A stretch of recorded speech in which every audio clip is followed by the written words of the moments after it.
Es un programa con objetivo social que investiga los casos y los pone a discusión delante de profesionales especialistas. En ningún momento el Canal TRO se compromete a prestar el servicio profesional de tipo legal que el caso requiera.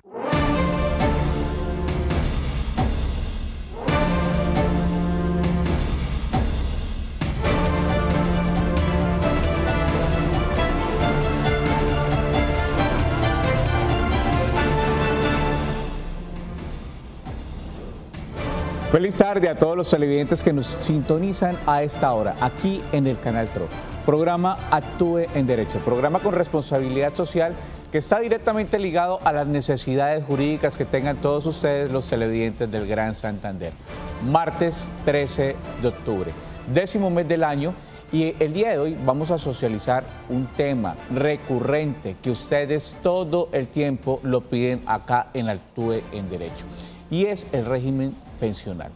Es un tema en el cual está directamente ligado al proyecto de vida que todos ustedes, los televidentes del Gran Santander, dentro de su vida laboral, empiezan a construir este ahorro que muchos años más adelante se le debe convertir en pensión. Pensión que garantice los derechos a una vida digna cuando ya la persona, acorde a nuestra normatividad, no tenga que seguir laborando.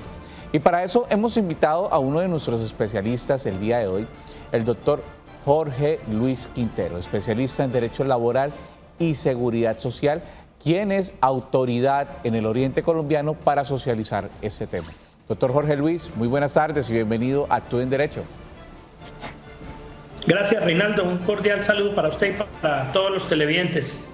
Bueno, doctor Jorge Luis, ya hemos revisado varios aspectos de la seguridad social, pero acá en Actúe en Derecho muchos televidentes nos han llamado y tienen una inquietud muy grande por lo que tiene que ver con pensión de sobreviviente. Ya en algunas llamadas que nos han hecho, algunas consultas que han hecho el programa, las personas dicen, bueno, yo tuve 3 relaciones, les corresponde mi pensión a las 3 personas, ¿qué pasa con mis hijos, a esas cónyuges, el cónyuge sobreviviente? Son muchas situaciones las que se construyen alrededor de este tema. Doctor Jorge Luis, para entrar en materia, ¿qué podemos decir frente a esta situación que es recurrente? Pensión de sobrevivientes. Doctor Jorge Luis. Bueno, de acuerdo al artículo 47, los afiliados o pensionados del Sistema General de Pensiones pueden dejar causada la pensión de sobrevivientes. ¿Y a quiénes? Al cónyuge, al compañero o compañera, a los hijos menores de 18 si están estudiando, mayores de 18 y menores de 25, a los hijos inválidos mayores de 25, a los padres o finalmente a los hermanos inválidos. Frente a la cónyuge o compañera, pues aquí se han presentado varios desarrollos jurisprudenciales. Cuando hay cónyuge y compañera de manera simultánea, pues la pensión se distribuye proporcionalmente al tiempo vivido. Cuando tenemos un cónyuge separado y finalmente una compañera, también la compañera va a tener derecho a un porcentaje porque el cónyuge sobreviviente que mantenga el vínculo matrimonial vigente va a tener derecho a un porcentaje también de la pensión. Lo relevante en este momento... Doctor Jorge Luis, disculpe ¿sí? que lo interrumpa. Socialicémosle a nuestros televidentes que usted acaba de utilizar 2 términos, cónyuge y compañera. Y habrán cónyuges y habrán compañeras que nos están escuchando en este momento. Por favor, expliquémosles cuál es la relación jurídica que tienen ellas frente a esta situación. Doctor Jorge Luis. Bueno, hablamos de cónyuge cuando hay el vínculo del matrimonio. Recordemos que de acuerdo a la Constitución del 91, una familia se puede constituir por vínculos jurídicos, que es cuando la pareja se casa por una iglesia o por lo civil. Ahí hay un vínculo jurídico, entonces hablamos de cónyuge. Cuando una pareja, un hombre y una mujer, o un hombre y un hombre, una mujer, deciden establecer un vínculo afectivo sin casarse, hablamos entonces de compañeros. Entonces, la pensión de sobrevivientes es una prestación que va a dar cobertura, va a dar protección tanto a esa pareja constituida por un vínculo jurídico, es decir, por el matrimonio, o a un compañero, es decir, a la pareja que nace precisamente de esa unión de voluntades, de esa manifestación. Esa es la diferencia. Hablamos de cónyuge cuando hay matrimonio de por medio, compañeros cuando no hay un matrimonio, pero sí hay una vocación de permanencia y el propósito de establecer una familia. Doctor Jorge Luis, y hacemos claridad en este aspecto para que las personas sepan quiénes son sujetos de derechos, especialmente en esta situación que es la pensión de sobreviviente. Doctor Jorge Luis, lo voy a invitar a que sigamos socializando quiénes pueden ser beneficiarios de este tipo de pensión. Doctor Jorge Luis. Entonces, beneficiarios, la cónyuge o compañera. Si hay una relación simultánea entre cónyuge y compañera, pues va a ser proporcionalmente, como lo decía, los hijos menores de 18, mayores de 18 y menores de 25, hijos inválidos mayores de 25, por supuesto, y que dependan en parte del pensionado o afiliado, los padres, si dependen parcialmente del afiliado pensionado, o los hermanos inválidos. Quiero hacer énfasis en la exigencia de el cónyuge o compañera de un afiliado. Hablamos de afiliado, aquella persona que está cotizando al Sistema General de Pensiones y que al momento de la muerte no ha consolidado el derecho a una pensión. Y hablamos de pensionado, por supuesto, a la persona que cuando muere ya recibe una pensión. Es importante el primer grupo porque la Corte Suprema de Justicia, a partir de julio de este año, cambió la interpretación y cambió el criterio. Al cónyuge o compañero de un afiliado ya no se le exigen 5 años de convivencia anteriores a la muerte. Ha dicho la Corte que esta exigencia de los 5 años mínimos anteriores a la muerte para que un cónyuge o un compañero tenga derecho a la pensión de sobrevivientes corresponde para el cónyuge o compañero de un pensionado. Si se trata de un afiliado, con que se demuestre esa relación, ese vínculo del matrimonio, esa unión marital de hecho, con vocación de permanencia, todo lo que tiene que ver con este apoyo, esos lazos afectivos, económicos, va a haber lugar a la pensión de sobrevivientes. 310-245-8548 y 648-4820 son nuestras líneas. Y si quieren, nos pueden escribir también a Facebook Canal TRO. Son nuestras líneas directas para que ustedes se comuniquen con nosotros, nuestro programa Actúe en Derecho y nos exprese cuál es su inquietud. Tenemos llamada de uno de nuestros televidentes. Doña María, feliz tarde. Muy buenas tardes, doctores. Muchas gracias, muy amable por permitirme hacer estas preguntas, inquietudes que tengo acerca de lo de la pensión. Mi doctor... Perfecto, doña María. Doña María, primero que todo, ¿desde qué sector de la ciudad nos está llamando? De Zapamanga, primera etapa. Barrio Zapamanga, primera etapa, municipio de Florida Blanca, Casa del Canal TRO. Doña María, por favor, ¿cuál es su inquietud? Tengo como 3, pero voy a decir la primera. Doctor, en el año 1968 yo entré a trabajar a una empresa. En la empresa, ¿Hace 50 años? Sí, señor. En la empresa, en ese entonces, nos enviaban, en el año 70, 68, 69, 70, nos enviaban a médico particular de la empresa. Pero llegó un tiempo en que empezaron a descontarnos antes de llegar el seguro social aquí a Bucaramanga. Ya nos descontaban para seguridad social. Mi pregunta es, yo ya salí pensionada, yo salí en el 2006. Mi pregunta es esta, doctor, eso que yo coticé como un añito o 2 añitos, a mí no me figura en lo de la pensión, eso no me lo hicieron cuenta. Vamos a hacer una cosa, doña María. No nos vaya a colgar, usted ya nos dijo que tenía más de una pregunta, vamos a ir por partes. Doctor Jorge Luis, ¿qué podemos decirle a doña María respecto a esta situación?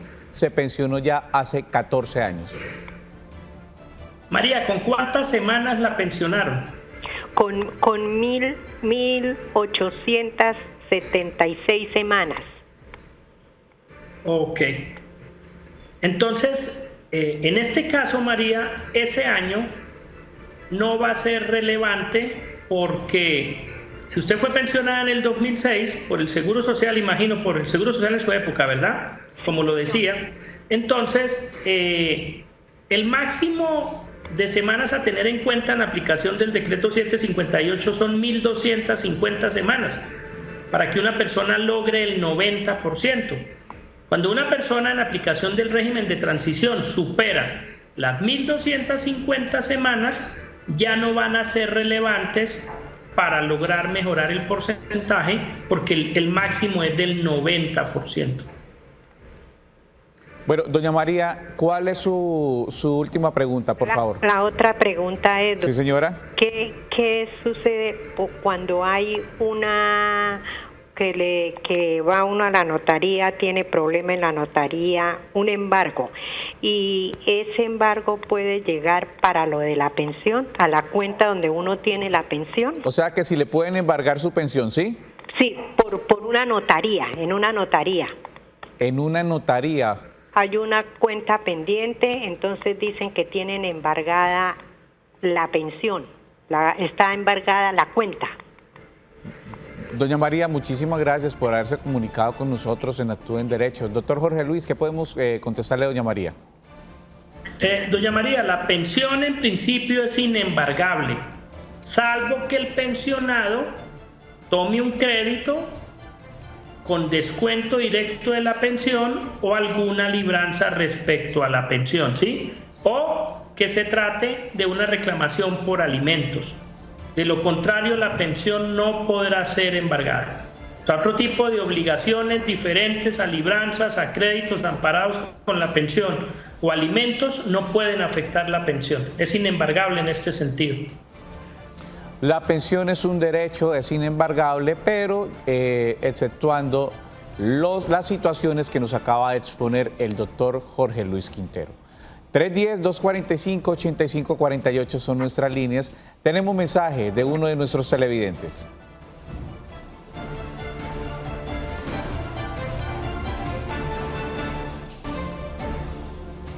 Doctor Jorge Luis, esta pregunta es básica, es la que pregunta el común denominador de la gente. ¿Qué requisitos se deben cumplir para acceder a esta pensión de sobreviviente? Doctor Jorge Luis. Bueno, depende el beneficiario. Si es la cónyuge o la compañera de un afiliado, la convivencia, la vocación de permanencia de este vínculo afectivo, insisto, ya no de 5 años, porque si el vínculo se estableció 3 años anteriores a la muerte, pues esta condición era imposible de cumplir. Por esas razones la Corte vino a variar su interpretación y hace mención que del afiliado lo que tiene que acreditar la cónyuge o la compañera es ese lazo afectivo, económico, de ayuda mutua, lo que se deriva de una relación afectiva entre una pareja. Cuando hablamos de los hijos, pues los hijos menores de 18 años van a tener derecho a la pensión de sobrevivientes. Los hijos mayores de 18 años tendrán que acreditar que están incapacitados para trabajar porque están estudiando y podrán ser beneficiarios hasta los 25 años. Los hijos inválidos, aquí hay algo fundamental a partir de la revisión que hace la Corte Constitucional al literal C del artículo 47 de la Ley 100, y era que el literal en principio decía que los hijos inválidos que tuvieran ingresos adicionales no tenían derecho a la pensión de sobrevivientes. La Corte Constitucional vino y revisó este literal, lo declaró inexequible, que en un lenguaje sencillo significa que una persona que tenga ingresos adicionales sí puede tener derecho a la pensión de sobrevivientes. ¿Y qué le corresponde entonces al hijo inválido? Y atención aquí, para aquellos padres que tienen hijos inválidos, que son pensionados, que han velado por sus hijos, y es muy recurrente la siguiente inquietud: ¿cómo hago para que a mi hijo le quede la pensión? Entonces, cuando un hijo inválido adquiere esta invalidez después de los 25 años, por ejemplo, queda pensionado con un mínimo. Para que el hijo pueda tener derecho a la pensión de sobrevivientes, le corresponderá demostrar que aunque él recibe 1.000.000 de pesos, se gasta 1.500.000, y de esta manera acreditar que los 500.000 pesos de más se lo aportan sus padres. Es decir, aquí la clave es que el hijo inválido que reciba un ingreso va a tener derecho a la pensión de sobrevivientes, acreditando que ese dinero que le aportan sus padres contribuye para él poder solventar todos sus gastos. Muy importante lo que usted acaba de decir, doctor Jorge Luis. Acreditar que gasta más de un salario mínimo, acreditar que tiene gastos mayores, igual pues si está en condición de indefensión, si está en condición de invalidez, como usted lo manifiesta, los gastos se multiplican. Doctor Jorge Luis, estos son los casos que eventualmente salen en el litigio como tal. No son casos fáciles, no son casos taxativos a como dice el código, como dice cada artículo, cada literal, sino son estos casos difíciles donde una persona, traigamos un ejemplo, doctor Jorge Luis, y lo hago con todo el respeto, una persona que haya perdido su vista, ¿sí?, le va a ser mucho más complicado probar y comprobar cuáles son sus gastos, cuál es la ruta que tienen que hacer estas personas, doctor Jorge Luis, ya que en beneficio de tener esa pensión de sobreviviente son los que más la necesitan. Doctor Jorge Luis. Aquí es importante la dependencia económica. En materia laboral se indica que no hay una exigencia específica de ciertas pruebas para probar un hecho, una circunstancia. Sin embargo, con los últimos pronunciamientos que se han venido presentando, lo que tiene que ver con la dependencia económica, es fundamental que pueda estar documentada esta prueba. Es decir, que si los padres están colaborando a sus hijos, pues se puedan hacer transferencias mediante cuentas, que si pagan los gastos y los hacen a través de pagos de tarjeta débito o tarjeta crédito, que quede evidencia de que realmente estos padres realizaron este pago. ¿Por qué? Porque en algunos casos no será suficiente con los testimonios. Un testigo no va a estar de manera permanente todos los días, las semanas, los meses, los años, para poder decir con certeza que a él le consta que el padre de Z le da 300.000 o 500.000 pesos mensuales. Entonces, uno de los desafíos es lograr acreditar ese apoyo económico, sobre todo cuando estamos hablando de hijos inválidos que tienen una pensión. Otro es el escenario cuando el hijo inválido no recibe ningún recurso. Aquí sí es más sencillo, porque la persona dice: yo no tengo ningún recurso y mis gastos mínimos son solventados por mis padres. Pero cuando hay un ingreso, insisto, el hijo inválido puede recibir un mínimo, 1.000.000, pero gastarse más de esto que recibe, es fundamental acreditar cuál es el valor que recibía de sus padres, y en la medida que esté documentado, insisto, a través de pagos electrónicos, de transferencia electrónica, va a ser más sencillo el proceso para la persona que pretenda reclamar esta pensión. 310-245-8548 y 648-4820 son nuestras líneas. Doctor Jorge Luis, tenemos llamada de uno de nuestros televidentes. Doña María, muy buenas tardes. Buenas tardes. Doña María, ¿de qué sector nos llama? Del barrio San Rafael. Barrio San Rafael, Comuna 2 del municipio de Bucaramanga. Doña María, ¿cuál es su inquietud? Para el doctor, es que yo quiero saber, cuando uno tiene una pensión de incapacitado y esa pensión no le queda a nadie cuando uno muera. Bueno, doña María, le voy a pedir el favor que todavía no nos cuelgue. Doctor Jorge Luis, ¿qué le podemos decir a doña María respecto a esta pregunta que ella nos está formulando? Doña María, la pensión puede quedarle a los beneficiarios que cumplan los requisitos que señala la ley. Es decir, le puede quedar al cónyuge, al compañero, le puede quedar a los hijos si hay hijos menores de 18 o mayores de 18, menores de 25, o hijos mayores de 25 que sean inválidos, le puede quedar a los padres o a los hermanos inválidos. Si el pensionado es soltero, no tiene cónyuge, no tiene compañera, no tiene hijos ya que dependan económicamente de él, no tiene padres y no tiene hermanos, la pensión se extingue.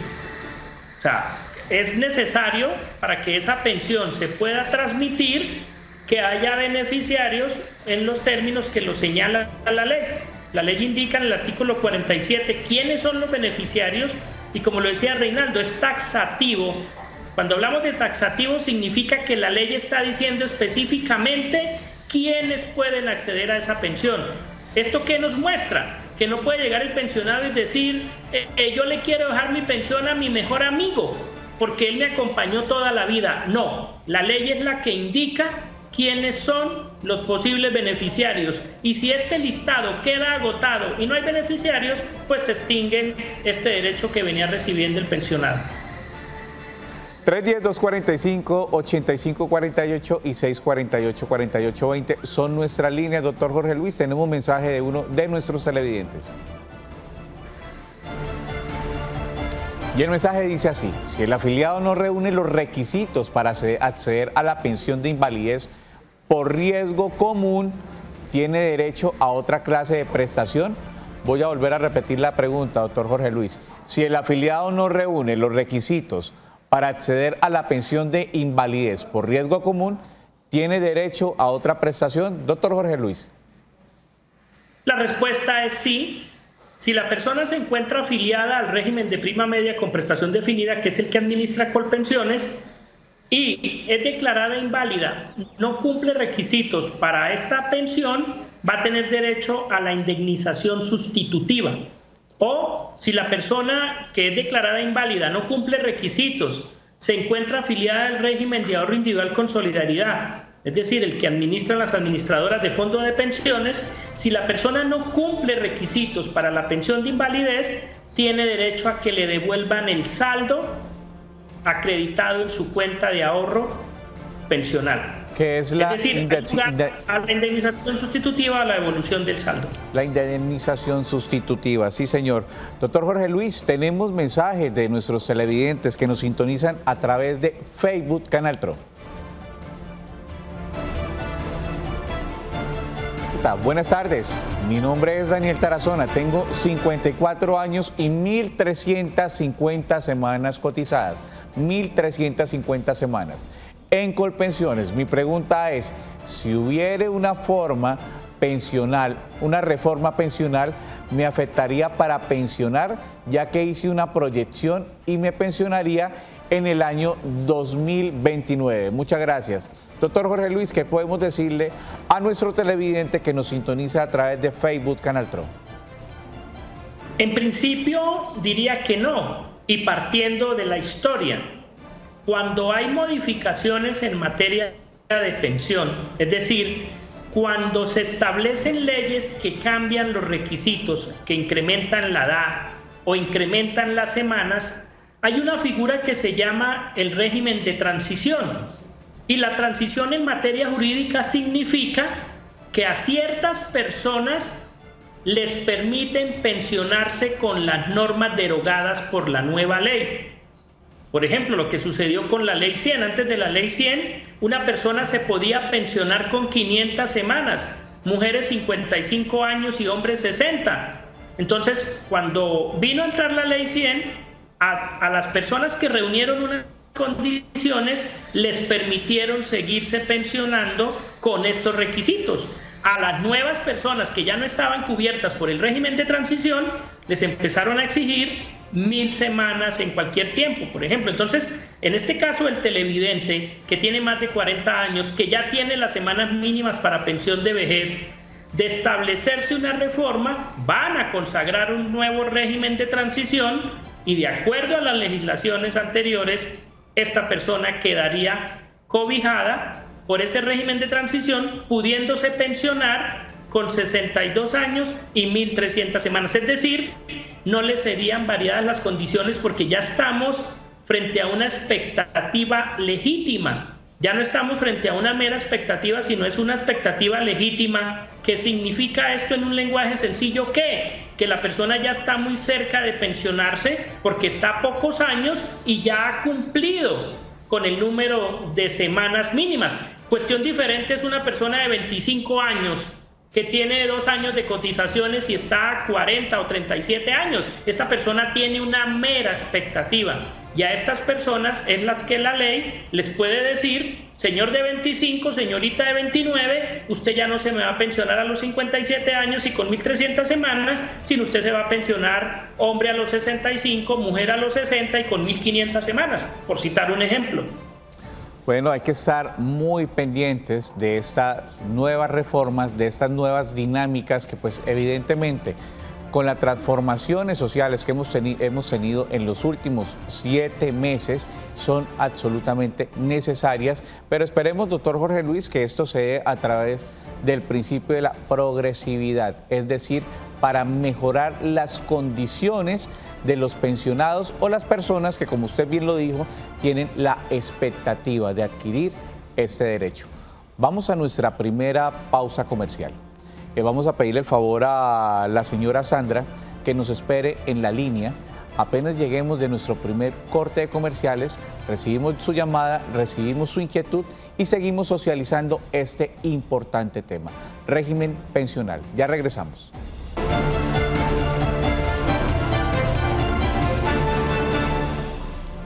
Continuamos en nuestro programa Actúe en Derecho. Tema de hoy, régimen pensional. Son tiempos difíciles en los cuales la mejor vacuna para el COVID-19 es la responsabilidad social. Y es por eso que el Canal TRO ha estado implementando esta campaña. La mejor prevención está en tus manos.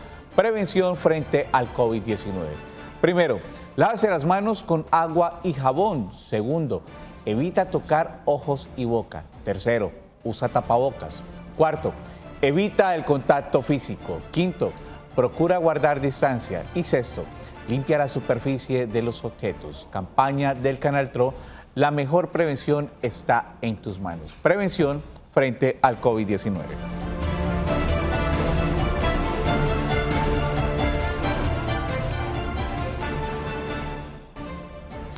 Nuestra línea es 310-245-8548 y 648-4820.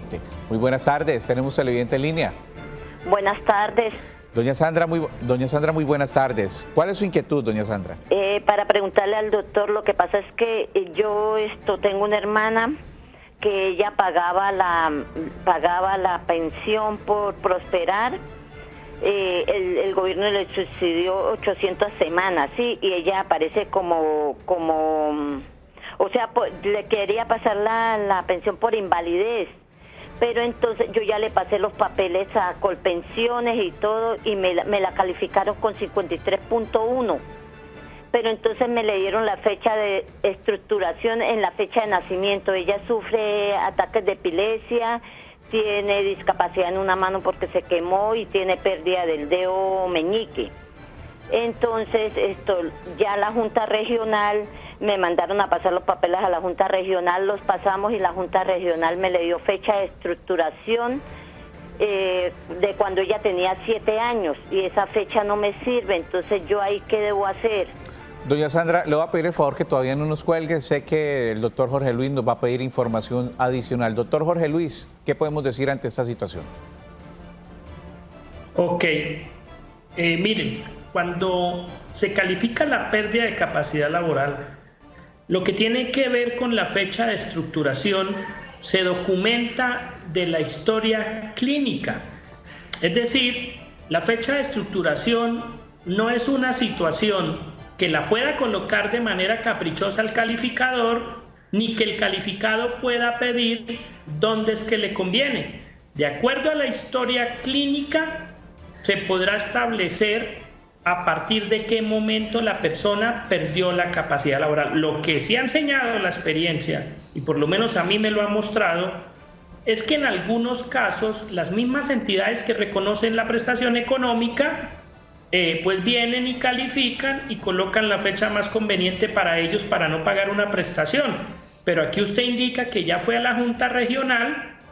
Esto significa que ya conoció otra institución en otra instancia, en la primera instancia, y ha dado una fecha de estructuración cercana. Entonces, si su hermana traía estos diagnósticos, esta patología desde la niñez, pues le va a ser estructurada la pérdida de capacidad laboral en esos momentos cercanos.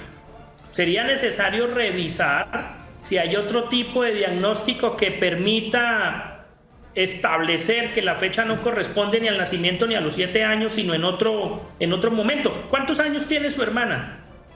54 años. ¿Cuántas, doña Sandra? ¿Cuántos? 54. 54 años, doctor Jorge Luis. Sandra, ¿y sigue cotizando su hermana? No, señor, porque ya el gobierno no le subsidió más semanas, sino solo 800 semanas. La Junta Regional, para nosotros meterla al programa de Prosperar, la calificó. Ya tenía una calificación que fue en el 2002 y él le dio una calificación de 57. Entonces, ¿Y con qué fecha de estructuración? O sea, que ya le había estructurado antes de esta época, exacto. O sea, ella tiene una invalidez desde antes de toda la cotización, no va a tener derecho a pensión de invalidez, pero si ustedes pueden hacer un esfuerzo económico, completarle 1000 semanas, ella puede acceder a una pensión anticipada de vejez que solo le exige 55 años y 1000 semanas de edad, porque ya tiene la deficiencia superior al 25 con ese dictamen que usted me está indicando. Mire, y aquí importante, le muestro a los televidentes la importancia de continuar cotizando al Sistema General de Pensiones y por lo menos llegar a 1000 semanas, que para un caso como el que nos plantea, la persona pues está a 6 años de la pensión de vejez, no tiene derecho a pensión de invalidez, pero sí podría optar por la pensión anticipada de vejez. Doña Sandra, muchísimas gracias por haber llamado a Actúe en Derecho. gracias a ustedes, que tengan una buena tarde. 310-245-8548 y 648-4820. Tenemos un mensaje de uno de nuestros televidentes de la ciudad de Bucaramanga. Buenas tardes, señores abogados. ¿Quién tiene derecho a la pensión de sobreviviente? Bueno, aquí tendríamos que ampliar un poco la respuesta que ya nos dio el doctor Jorge Luis en la primera parte de nuestro programa. Doctor Jorge Luis. Bueno, aquí pues lo decíamos, la pensión de sobrevivientes tiene una serie de beneficiarios que la ley los establece.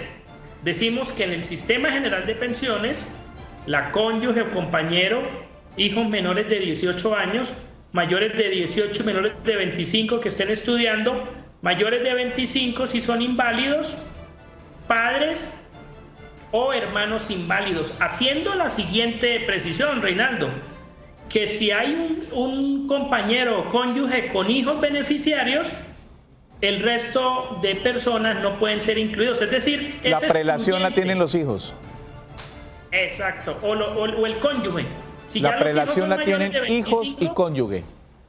Exacto, para que pueda tener derecho, por lo menos el padre, en el sistema general, porque atención a lo siguiente, televidentes, en el sistema general, porque cuando estamos hablando en el régimen exceptuado, los de la fuerza pública, ejército, por ejemplo, ahí sí tiene derecho el cónyuge y los padres. En este sistema general no. Si hay cónyuge o si hay compañero, ya no entran los padres ni entran los hermanos inválidos. Facebook, Canal TRO, por este sistema también nos pueden sintonizar nuestros televidentes, enviar sus consultas, sus mensajes. Tema de hoy, régimen pensional. Acá tenemos este mensaje de uno de nuestros televidentes. Gertrudis Peña Ramón. Cuando hay una separación legal y hay otra unión con otra persona, ¿la pensión de sobreviviente es para la actual relación o unión vigente? Mire, ese tema es recurrente, doctor Jorge Luis y televidentes, porque normalmente las personas abren o entablan una relación sentimental sin saber y ser conscientes que esa persona con la cual usted va a compartir un proyecto de vida, un proyecto económico, se convierte en sujeto de derechos. Pero doctor Jorge Luis, también de derechos pensionales, esa pregunta ya la habíamos despejado al comienzo del programa, pero por favor ampliemos en este momento la respuesta. Doctor Jorge Luis. De acuerdo a lo que plantea el televidente, es importante mostrar lo siguiente. Dice, una separación legal. Resulta lo siguiente. A veces hay personas que mantuvieron un vínculo matrimonial, hacen separación de cuerpos, liquidan la sociedad conyugal. Recordemos que entre unos esposos que se casan, que establecen su vínculo jurídico, nace una figura que se llama la sociedad conyugal. ¿sí? Entonces, cuando una pareja decide, están casados, hacen separación, o sea, separan cuerpos, liquidan la sociedad, pero no se divorcian. Si no hay divorcio, este cónyuge separado puede tener derecho a la pensión de sobrevivientes, así el afiliado o pensionado tenga un vínculo con otra persona al momento de la muerte. Lo importante para que el cónyuge separado tenga derecho a esa pensión es que el vínculo jurídico del matrimonio se encuentre vigente, es decir, que no se hayan divorciado.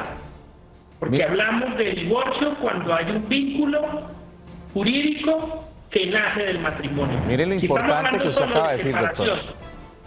Mire lo importante que usted acaba de decir. Las personas no son conscientes. A veces dicen, bueno, vamos a la notaría por mutuo acuerdo, cerramos esta sociedad conyugal, pero si no hay un divorcio, la persona puede heredar o puede ser beneficiaria de esta pensión. Doctor Jorge Luis. Exacto. O sea, este cónyuge, con el vínculo jurídico del matrimonio, va a tener derecho a la pensión de sobrevivientes. Claro que aquí, Reinaldo, vienen las interpretaciones. Una es la interpretación de la Sala de Casación Laboral, otra es la interpretación del Consejo de Estado. El Consejo de Estado en algunas decisiones ha interpretado, ha dicho que sí es necesario que la sociedad conyugal no se haya liquidado. La Sala de Casación, en otras sentencias, unas recientes de este año, ha dicho que si la sociedad conyugal se liquidó, no hay inconveniente, que de todos modos ese cónyuge con el vínculo matrimonial vigente va a tener derecho a un porcentaje de la pensión de sobrevivientes. Vamos a nuestra última pausa comercial y le vamos a pedir el favor a nuestra televidente que está en línea que nos espere. Vamos a recibir esas llamadas y continuamos con las conclusiones de este importante tema. Ya regresamos.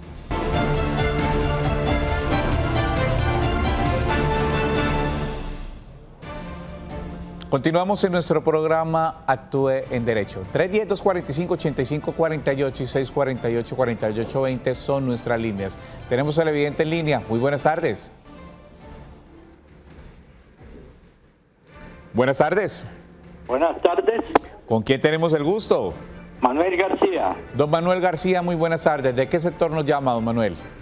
Aquí en la ciudad del municipio de Piedecuesta. Municipio de Piedecuesta. ¿Cuál es su inquietud?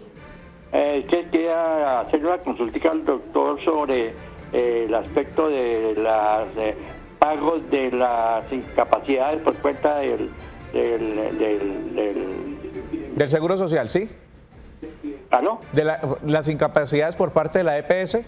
Sí, de la EPS, sí, señor. Bueno, ¿cuál es su situación? Es que resulta que yo tengo unas incapacidades que me tenían allá en la nueva EPS y se pasaron y entonces resulta que en un principio las admitieron y toda esa cuestión normalmente, pero ahora sale una notificación que por el hecho de haber tal vez seguramente demorado el pago entre como 2 o 3 días del momento del pago de la Seguridad Social. Sí, que entonces se pierde el derecho a reclamar las indemnizaciones, a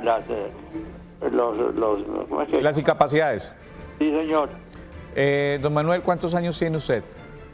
45. 45 años, don Manuel. Yo le voy a pedir favor que no nos cuelgue. Y el doctor Jorge Luis, ¿qué le podemos decir en el caso de don Manuel?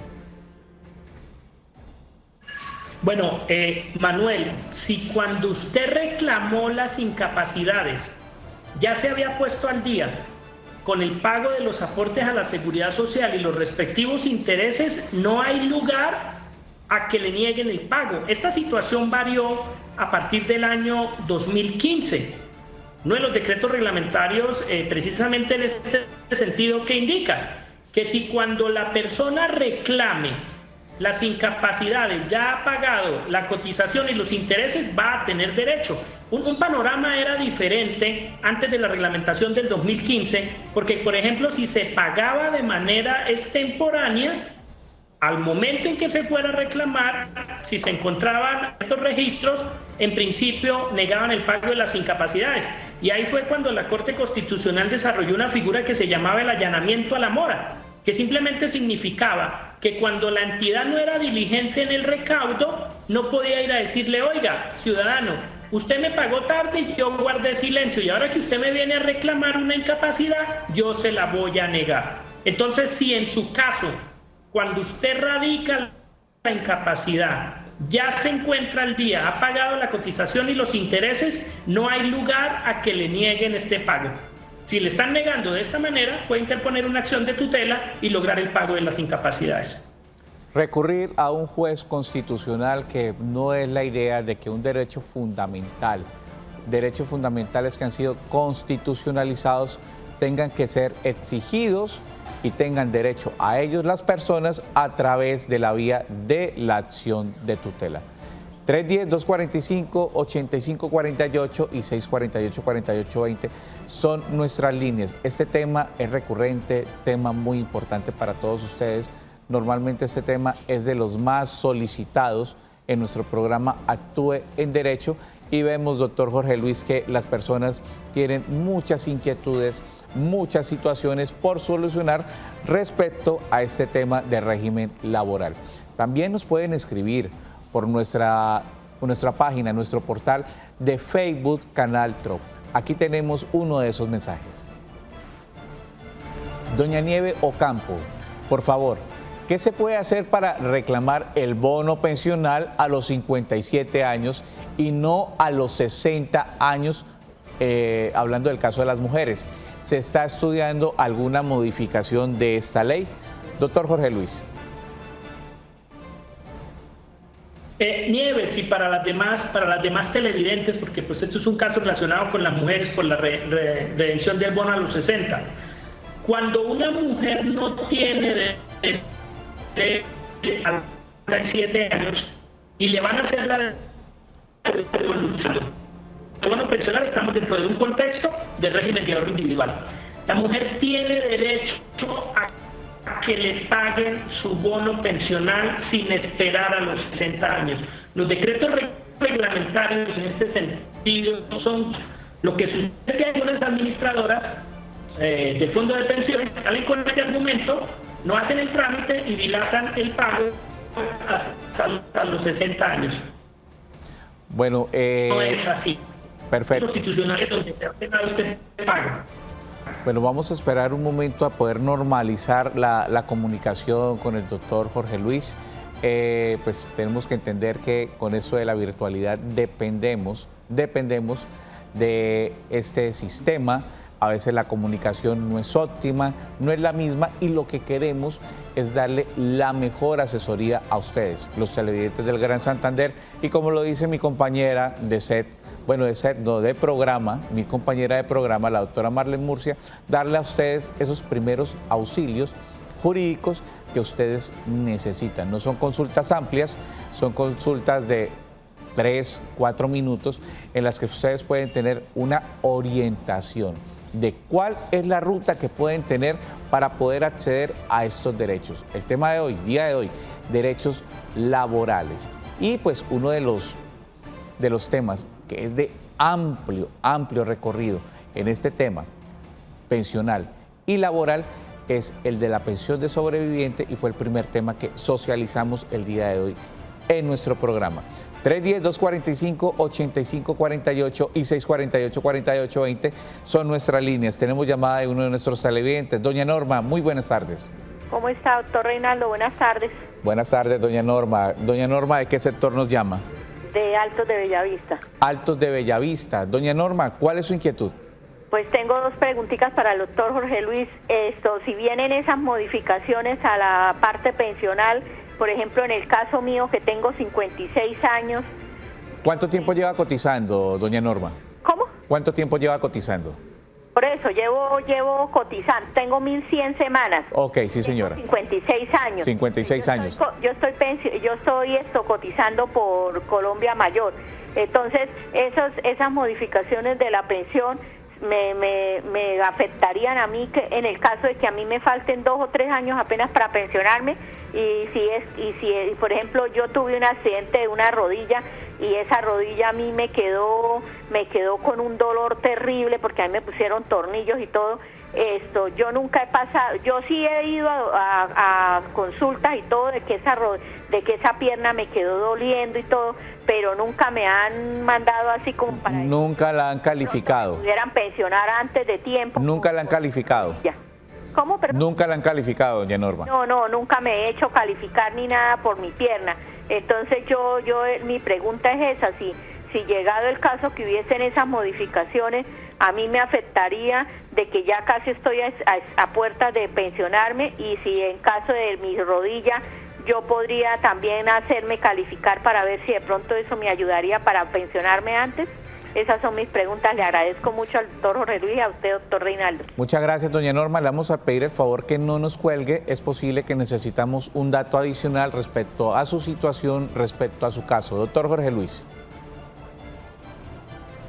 Norma, respecto a la calificación, usted la puede solicitar. Sin embargo, por mi experiencia, si estamos hablando de la secuela solo de rodilla, en principio considero no le va a alcanzar para obtener un 50% o más, salvo que tenga usted otras patologías, otro diagnóstico u otros diagnósticos que sumados a la lesión de la rodilla le permitan alcanzar un 50%.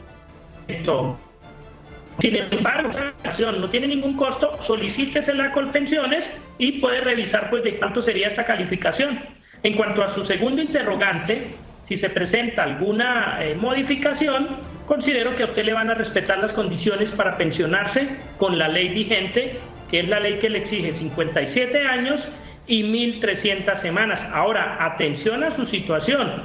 Si en este momento no es suficiente para una pensión de invalidez, cuando usted llegue a los 55 años, haga revisar su pérdida de capacidad laboral, porque puede que en ese momento no le alcance para invalidez, pero sí pueda lograr una pensión anticipada de vejez, cuyos requisitos son 55 años para hombres y mujeres, 1.000 semanas y una deficiencia del 25%. Atención, cuando se califica la pérdida de capacidad laboral, se califican varias situaciones: deficiencia, rol laboral y rol ocupacional. Para que haya lugar a la pensión anticipada de vejez, debemos centrar nuestra mirada en la deficiencia. 310-245-854820. Doña Norma, muchísimas gracias por haberse comunicado con nosotros aquí en Actúe en Derecho. Tenemos una pregunta de uno de nuestros televidentes de la ciudad de Bucaramanga. Buenas tardes, doctor. Quisiera hacerle la siguiente pregunta. Cuando yo he tenido 2 esposas y con las 2 he tenido hijos, ¿a cuál de ellas le quedaría la pensión en caso de que yo, que soy el beneficiario, fallezca? Bueno, doctor Jorge Luis, estos son los casos que ustedes y las personas que litigan se encuentran a diario. No son casos sencillos, y aquí ya estaríamos hablando de 2 sujetos de protección constitucional especial, menores de edad. Y como lo dijo el televidente, con distinta madre. Doctor Jorge Luis. Bueno, respecto a los menores, pues respecto a los hijos, perdón, si son menores y cumplen los requisitos por estar estudiando o por ser menores de 18 años, van a tener derecho a la pensión. En cuanto a los vínculos afectivos con las 2 esposas, como dice el televidente, pues hay que mirar si con una estaba el vínculo matrimonial vigente o si no. Si son 2 compañeras, pero ya está viviendo solo con la última, pues será la última. Es decir, para que puedan reclamar o ser beneficiarias más de una persona, en este caso debe estar una convivencia simultánea o haber un cónyuge con el vínculo del matrimonio vigente. Vínculo de matrimonio vigente, pues son situaciones recurrentes, ve uno en el diario vivir, a veces uno se sorprende, pero es el común denominador de muchas situaciones y muchas familias. Normalmente la gente termina conviviendo con otra persona, no liquida su situación, no no arregla su situación civil en ese momento. Y algo a tener en cuenta, si no se ha divorciado, sigue siendo beneficiario de esa pensión, como nos lo acabó de decir el doctor Jorge Luis.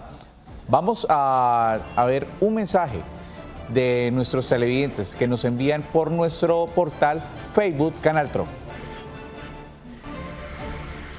Nos escribe Valentina Rueda: cuando hay una separación y le falta un año para recibir la pensión, ¿le pertenece a quién cuando no hay menores?